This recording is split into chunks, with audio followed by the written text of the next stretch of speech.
What's up, everybody? It's Jordan, and welcome to the Sports to Hunt Show. I'm live on YouTube, like always, and today I'm just going to be talking about some recent things in sports.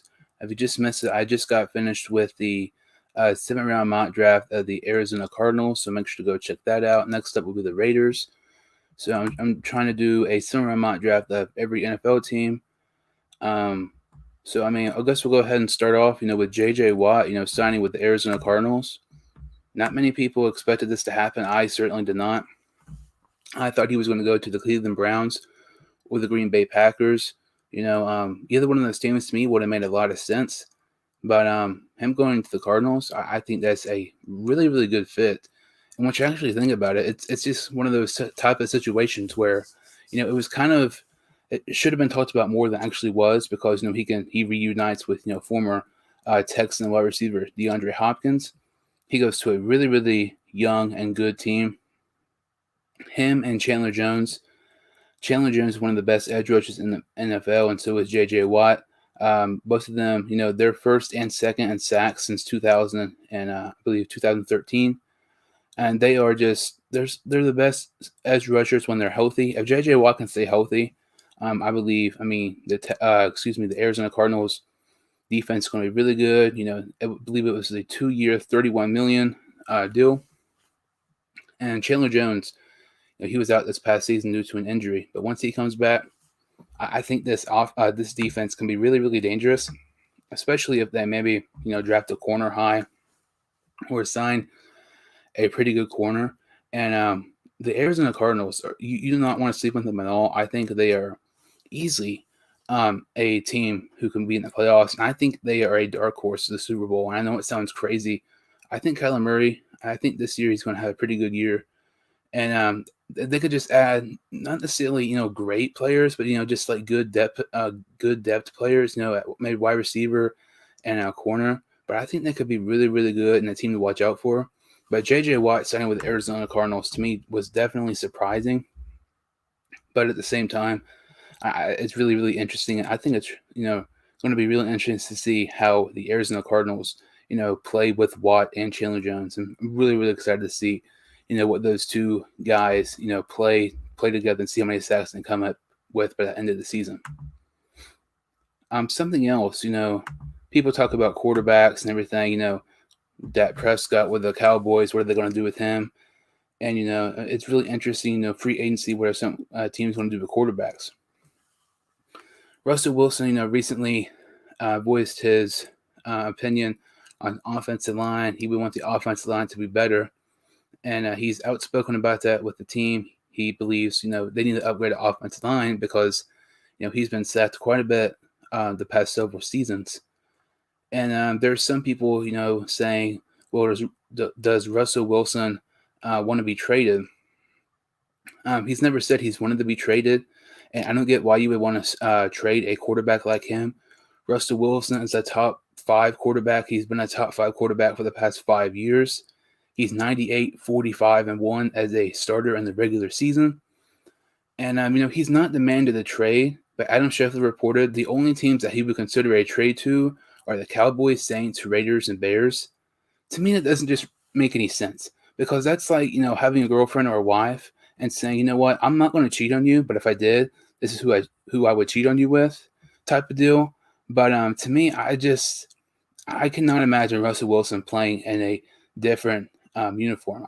To me, I've always imagined him as a Seahawk for life, and I really, really don't think they would trade him. I don't think they should. And you just can't trade him. If you trade him, your team is pretty much done for the next year or two. Because unless you're getting like the first or second pick in the draft or something like that, and a couple of first round picks, it's not worth it. And even if you do that, it still may not be worth it. And to me, it kind of brings up an interesting point or a topic.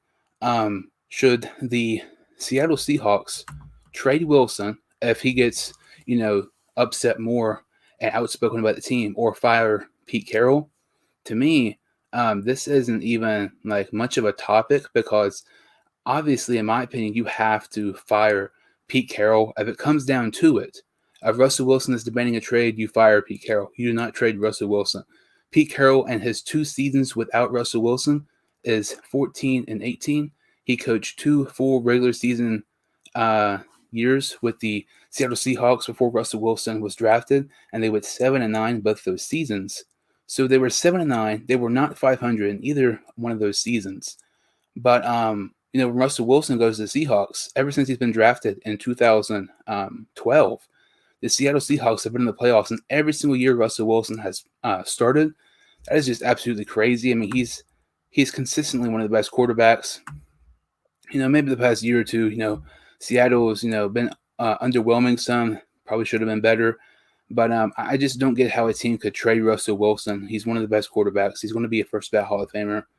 And to me, I would only fire Pete Carroll if Russell Wilson is like absolutely demanding a trade. And even if he demanded a trade, I still don't think you can trade Russell Wilson, because Russell Wilson and Deshaun Watson, are so much different. Because Deshaun Watson, you were going to get so much draft, capital with, first, second round picks and a starting quarterback. But Russell Wilson, you're going to get a lot of that, but you're not going to get nearly as much because Russell Wilson is quite a bit older than Deshaun Watson. But I don't think Seattle should trade Russell Wilson. But if it comes down to it, I think they should fire Pete Carroll before they even consider trading Russell Wilson. So, the NFL, the past couple of days, there's been lots of people getting released. Kyle Rudolph, Kyle Van Noy, that was quite a surprise. He signed a 4-year, $51 million contract with Miami Dolphins last season. And, he's one of the better linebackers. But it did save the Dolphins $9.5 million. And somebody else who got released was Comeback Player of the Year award winner, Alex Smith. I know people have talked about this a lot. I don't get the big deal at all.